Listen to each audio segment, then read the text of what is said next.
नमस्कार, आप देख रहे हैं हार्ट ऑफ भारत। मैं हूं दिवाकर विक्रम सिंह। एक तरफ प्रधानमंत्री नरेंद्र मोदी नालंदा पहुंचते हैं। नालंदा के प्राचीन ऐतिहासिक धरोहर को विश्व की आधुनिक ज़रूरतों के साथ भारत को शिक्षा का एक बड़ा वैश्विक केंद्र बनाने की बात करते हैं, जिसका नीतीश कुमार तहे दिल से स्वागत करते हुए समर्थन करते हैं और हर सहयोग का आश्वासन देते हुए प्रधानमंत्री नरेंद्र मोदी को बार बार बिहार आने का न्योता देते हैं, कृतकृत्य महसूस करते और कराते हैं। मतलब साफ कि जेडीयू और प्रधानमंत्री अर्थात बीजेपी की दोस्ती ज़्यादा मजबूत हो रही है। यह एकदम स्पष्ट करते हैं अपने बॉडी, जिसको आप कह सकते हैं कि एक बॉडी लैंग्वेज होती है, और वो सब कुछ कहती है कि किस व्यक्ति के मन में क्या चल रहा है। उससे इतना साफ होता है कि नीतीश कुमार फिलहाल ये चाहते हैं कि गठबंधन की ये सरकार बहुत मजबूती से आगे बढ़े और एक मानक और मिसाल कायम करे। और मैं तो ये मानता हूँ कि बिहार चुनाव तक ये स्थिति और मजबूती के साथ आगे बढ़ेगी। और दूसरी तरफ संजय राउत, जो शिवसेना यूबीटी अर्थात उद्धव गुट के एक आप कह सकते हैं कि सब कुछ हैं, करता धरता हैं। उद्धव ठाकरे ठीक है, उसके अध्यक्ष हैं, लेकिन संजय राउत उस कन्वीनर की भूमिका में है जो उद्धव ठाकरे को एक बार फिर से शिवसेना का एक बड़ा स्तंभ बनाने की कोशिश कर रहा है। वो बयान शरद पवार की तरफ से भी देते हैं, राहुल गांधी की भी तरफ से देते हैं, मतलब कांग्रेस और एनसीपी दोनों की तरफ से बयान देते हैं। और महाराष्ट्र में जो आने वाले समय में चुनाव है, ज़्यादा से ज़्यादा 4 महीने के अंदर वो चुनाव होने वाला है, वहाँ वो बड़ी भूमिका अदा करने की बात करते हैं। और जैसे ही मोदी सरकार अर्थात 9 जून को शपथ लेती है, वो कहते हैं कि ये सरकार तो गिर जाएगी। अब संजय राउत ये कह रहे हैं कि राहुल गांधी ये कह रहे हैं कि जैसे ही मौका मिलेगा सरकार गिरा देंगे। तो भैया ये कौन सी नई बात है? मौका मिलेगा तो आप गिरा ही देंगे। उस मौके को पाने के लिए आपने क्या क्या नहीं किया चुनाव में। ये लोकतंत्र है, ये चलता है, और ये राहुल गांधी ने किया है, इसलिए इसका बड़ा सामान्यीकरण कर दिया गया है। लेकिन समय आने पे सारी चीज़ें खुलेंगी, और लोकतंत्र है, और दूसरी बात ये राजनीति है, ये सब कुछ जायज़ है। लेकिन यकीन मानिए, ये संजय राउत का बयान, अगर राहुल गांधी ने इस बात को संजय राउत से कहा है और सार्वजनिक कह ही रहे हैं, तो यकीन मानिए उनके फ्रस्ट्रेशन का एक दूसरा बड़ा नमूना है। और लगातार इंडी गठबंधन में अब फ्रस्ट्रेशन बढ़ता जा रहा है। बढ़ क्यों रहा है इसके भी मतलब समझिए। क्योंकि संसद का सत्र शुरू होगा, और आप यूँ कह सकते हैं कि संसद का बाकायदा जो मॉनसून सत्र शुरू होगा, और उसके पहले ये जो बजट पेश किया जाएगा, जिसमें सरकार जो अगले 5 साल क्या कुछ करना है, जिसको 2047 का एक विज़न है विकसित भारत का, उसकी एक मजबूत नींव रखनी है। तो काम क्या क्या करने हैं उसकी रूपरेखा बना ही ली गई है। और 125 दिन की जो कार्य रूप है, माफ़ करिएगा, जो काम करना है उसको कार्य रूप में कैसे परिणत किया जाएगा, इसका काम पहले ही किया जा चुका है, और वो एग्जीक्यूशन भी शुरू हो चुका है। संसद में जैसे ही इन सबको सदस्यता के लिए शपथ दिलाई जाएगी, उसके बाद हंगामे और अपनी ताकत दिखाने का काम राहुल गांधी के नेतृत्व में शुरू हो जाएगा। विपक्ष के नेता वो बनेंगे ही, क्योंकि बहुत ग्लोरीफाइड ढंग से कहा गया कि अरे ये तो चाहते ही नहीं, लेकिन उनको मनाया जा रहा है कि डरिए मत। खड़गे साहब तो कहे डरिए मत, आप लोकसभा में विपक्ष के नेता की भूमिका में आइए, एक कैबिनेट मंत्री का दर्जा होता है, अच्छा है।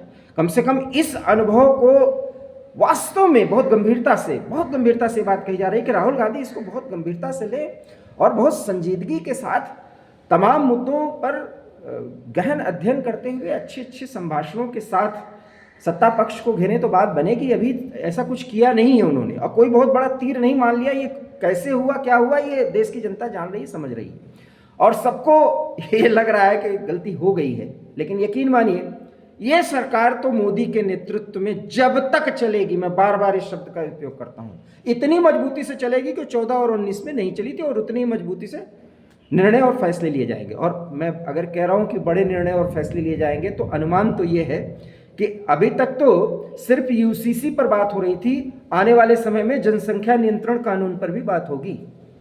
और ये सहमति बनाई जाएगी।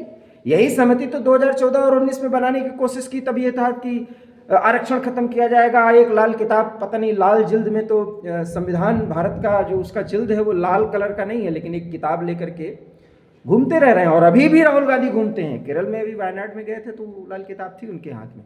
तो ये पुलिंदा कब तक चलते चलाते रहेंगे। काठ की हांडी बार बार जो है वो आग पे नहीं चढ़ाई जाती, एक बार चढ़ गई है तो उसका कोई वो है नहीं। और वो भी अभी वो गंभीर नेता के रूप में नहीं माने जा रहे हैं, जबकि जो एक शब्द, एक संबोधन दिया जाता है, मैं जिक्र, क्योंकि मैं कहता नहीं, उचित नहीं है, उसका एक तमगा हटा भर है, लेकिन अभी गंभीर नेता के रूप में वो प्रस्तुत नहीं हुए हैं। ठीक है, वो सरकार गिनाने की बात कह रहे हैं तो कोई उनके मन में चल रहा होगा, कोई ना कोई रणनीति होगी, और बाहर से भी कुछ दिमाग मिल ही रहा है, जो अभी चुनाव के पहले से मिलता रहा है साल भर से, और चुनाव में तो उसका असर दिख भी गया है। तो वो सब समझ में आ रहा है। अब केजरीवाल जी की अनुपस्थिति में राहुल गांधी वो सारा सब कुछ पूरा करेंगे। अभी तक वो विदेश नहीं गए हैं, बड़ी बात है, देखिए कब जाते हैं, अभी बहुत काम है उनके लिए, तो करना है। लेकिन यकीन मानिए कि ये सरकार बहुत मजबूती के साथ, और मुझे कहना तो नहीं चाहिए, लेकिन कहना यह पड़ रहा है कि कांग्रेस पार्टी और इंडिया अलायंस को चिढ़ाते हुए काम करेगी, और लोकतंत्र के आवरण को पूरी तरीके से संजीदगी के साथ संसद से सड़क तक उसे प्रस्तुत भी किया जाएगा। क्योंकि अब तो मजा आएगा, अब तो बात है नहीं कि भैया संविधान खतरे में है। हालांकि ईवीएम वाला अभी ठीकरा फोड़ा जा रहा था, ईवीएम को उठाया जा रहा था मुद्दे को, लेकिन वो तो गुब्बारा फूटने से पहले ही, नहीं फूलने से पहले ही फूट गया।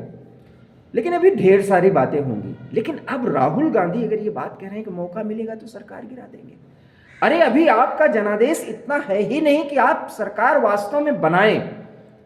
लेकिन आप जिसको कहते थे कि बहुत ज्यादा घमंड में नहीं आना चाहिए, सचमुच में आप घमंडिया चैनल को लीड कर रहे हैं, माफ करिएगा, पार्टी को और ब्लॉक को लीड कर रहे हैं, उस गठबंधन को लीड कर रहे हैं, उसके आप नेता हैं, तो आप घमंडी अंदाज में बोल रहे हैं कि हम मौका मिलते ही सरकार गिरा देंगे। अरे आप ये कहिए कि सरकार अपने ही अंतर विरोधों से गिर जाएगी, और जब गिरेगी तो हम दोबारा चुनाव नहीं होने देंगे, सरकार बनाएंगे, इस देश का नुकसान, पैसे का नुकसान नहीं होने देंगे, जनधन की हानि नहीं होने देंगे।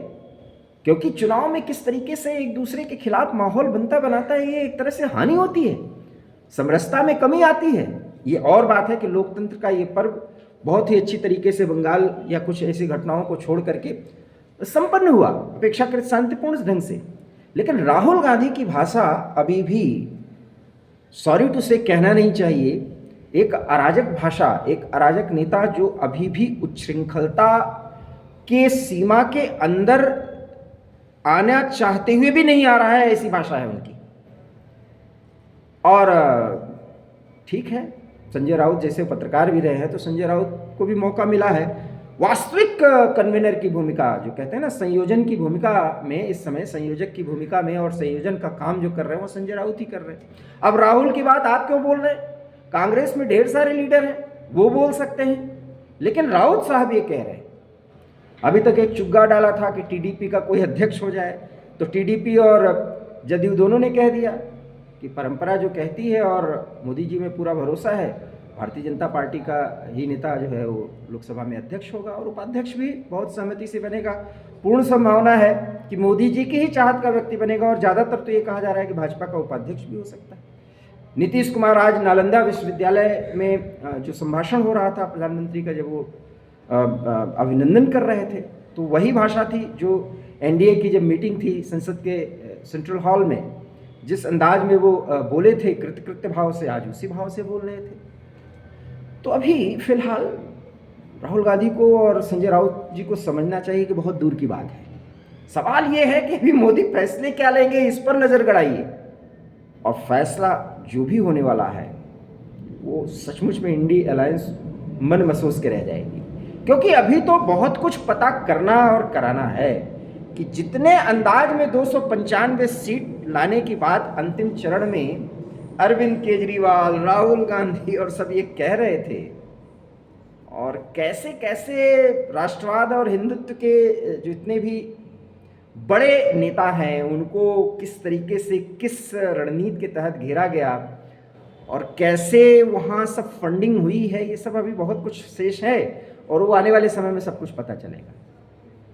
ये अकेले राहुल का दिमाग नहीं था। मानते रहे, उनको मानने वाले बहुत से लोग मानते रहे, विश्लेषक मानते रहे, कुछ भी कहते रहे, अच्छी बात है, अच्छा, अब तो मज़ा आएगा देखने में। लेकिन इतना ज़रूर है कि मोदी शांत बैठे हैं तो राहुल जी जरूर सोचिए कि आपको काउंटर में क्या करना है। सरकार गिराने बनाने की बात तो तब जब आपके पास वो मौका आएगा।